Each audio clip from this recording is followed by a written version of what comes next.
15ਵੀं शाबान को जो मंज़र होता है मुसलमानों के दरमियान, जो अमल जो किरदार नज़र आता है, बड़ा अफसोस का मकाम है। लगता है कि वो मुसलमान नहीं जो मुसलमान रसूलुल्लाह सल्लल्लाहु अलैहि वसल्लम के ज़माने में थे। मैंने 2 वीडियो देखी है, उन दोनों से मुझे अलग अलग नसीहत मिली। एक वीडियो मैंने देखी कब्रिस्तान की, जिसमें काफ़ी लाइटें लगी हुई हैं, कुमकुमें हैं, चिरागा है, रोशनी है, फूल माले हैं, औरतें हैं, मर्द है, बच्चे हैं, बूढ़े हैं, नौजवान, सारे लोग हैं। हर आदमी अपने अपने ख़ानदान की कब्र के पास चिराग लेकर, रोशनी लेकर, सज कर संवर कर बैठा हुआ है। ये कब्रिस्तान का हाल है। पूरी रात कब्रिस्तान में लगे हुए हैं, मेले ठेले की जगह बनाए हुए। रसूलुल्लाह सल्लल्लाहु अलैहि वसल्लम ने तो बताया था कि मेरी कब्र को मेले ठेले की जगह न बनाना। लोगों ने कब्रिस्तान को मेले की जगह बना लिया।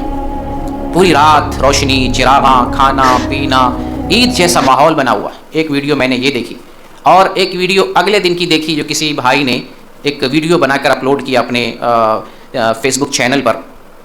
वो बंदा अपनी गलियों का मंज़र दिखा रहा है, जिस गली में रात में लोगों ने शोर हंगामा मचाया, रात भर जागते रहे, चिरागा करते रहे, गलियों को दिखाया वीरान है।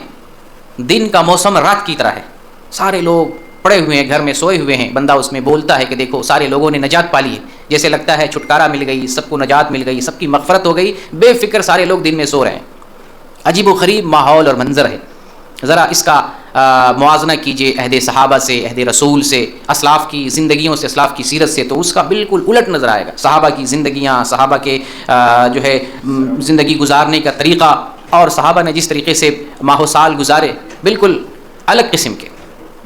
रसूलुल्लाह सल्लल्लाहु अलैहि वसल्लम की सीरत देखें, आप सल्लल्लाहु अलैहि वसल्लम की ज़िंदगी देखें।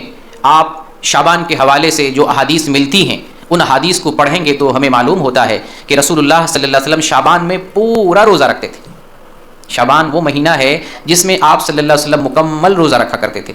आप सल्लल्लाहु अलैहि वसल्लम की ज़ौजे मोहतरमा सय्यदा आयशा रज़ियल्लाहु ताला अन्हा बयान फरमाती हैं कि रसूलुल्लाह सल्लल्लाहु अलैहि वसल्लम शाबान में मुकम्मल महीने का रोज़ा रखते थे। घर के आदमी को घर के बारे में सब कुछ मालूम होता है, ख़ास तौर से बीवी को अपने शौहर के बारे में सारा इल्म होता है। सय्यदा आयशा बयान करती हैं कि रसूलुल्लाह सल्लल्लाहु अलैहि वसल्लम शाबान के महीने में पूरा रोज़ा रखते। ये सही बुखारी की हदीस है 1970 नंबर की।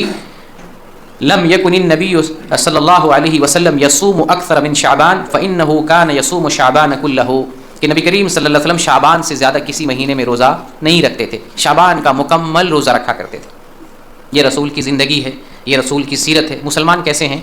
मुसलमानों को रसूल से नहीं लेना देना है, रसूल से नहीं मतलब। मुसलमान अपनी मर्ज़ी से करेंगे, हमें क्या अच्छा लगता है, हमें कैसे चलना चाहिए। तो ये जो मुसलमानों में बिगाड़ आया है, मुसलमानों में तबाही आई है, दीन से इन्हिराफ पैदा हुआ, जबकि दावा कर रहे हैं कि हम मुसलमान हैं, और जो कुछ वो कर रहे हैं उसके बारे में भी दावा है कि ये ऐन इस्लाम है।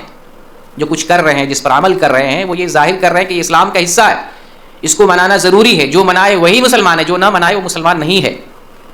ये तबाही, ये सोच, ये फ़िक्र कहाँ से आई? दरअसल रसूलुल्लाह सल्लल्लाहु अलैहि वसल्लम ने जो हमें नसीहत फरमाई, जो हमें पैगाम दिया, उस पैगाम को ठुकराने, ना मानने और उससे रुगरदानी करने की वजह से ये हालात हमारे सामने आए हैं। आप सल्लल्लाहु अलैहि वसल्लम ने इरशाद फरमाया, तरक्तु फ़ीकुम अमरैन लन तज़िल्लु मा तमस्सक्तुम बिहिमा किताबल्लाहि व सुन्नती, कि मैं तुम्हारे दरमियान 2 चीज़ें छोड़े जा रहा हूँ, जब तक इन दोनों चीज़ों को मजबूती से थामे रहोगे हरगिज़ हरगिज़ गुमराह नहीं हो सकते हो। एक अल्लाह की किताब, दूसरी मेरी सुन्नत। तो आज तबाही की असल वजह क्या है? सुन्नत को छोड़ना, सुन्नत को तर्क करना। जब आप सुन्नत को छोड़ेंगे तो बेदीनी आएगी, सुन्नत को छोड़ेंगे तो दीन से इन्हिराफ पैदा होगा, दीन से बगावत पैदा होगी। आप जो कुछ अमल करेंगे वो इस्लाम के बरखिलाफ़ होगा, इस्लाम से हटकर होगा, जिसको बिदात कहते हैं। तो आज जो उम्मत मुस्लिमा में दीन के नाम पर जो कुछ हो रहा है, वो दीन को छोड़ देने की वजह से, जिस असल दीन पर चलना था उसको छोड़ दिया गया, इसलिए मुसलमान दीन से दूर हो गए। आज भी अगर मुसलमान सही रास्ते पर आना चाहते हैं तो जिस चीज़ को मुसलमानों ने छोड़ा है उसी को पकड़ने से मुसलमान जलालत से और इख्तिलाफ से और इंतिशार से, बेदीनी से, बेराह रवी से बाज आ सकते हैं और उससे अपने आप को बचा सकते हैं। कुरान को छोड़ा, सुन्नत रसूल को छोड़ा तो नतीजे में बेदीनी आई। आज भी अगर कुरान को पकड़ते हैं, सुन्नत रसूल का दामन थामते हैं, आज भी वो इस्लाम आएगा जो इस्लाम रसूलुल्लाह सल्लल्लाहु अलैहि वसल्लम के ज़माने में था, जिस इस्लाम को सहाबे कराम मानते थे और जिस इस्लाम पर नबी करीम सल्लल्लाहु अलैहि वसल्लम के प्यारे असहाब चला करते थे, वो इस्लाम आज भी आ सकता है। वो मुसलमान आज भी नज़र आ सकते हैं। कैसे? जिस चीज़ को हमने छोड़ा था उसे पकड़ने की ज़रूरत। छोड़ा हमने क्या? कुरान के पैगाम को हमने छोड़ा, सुन्नत पर अमल करना छोड़ा।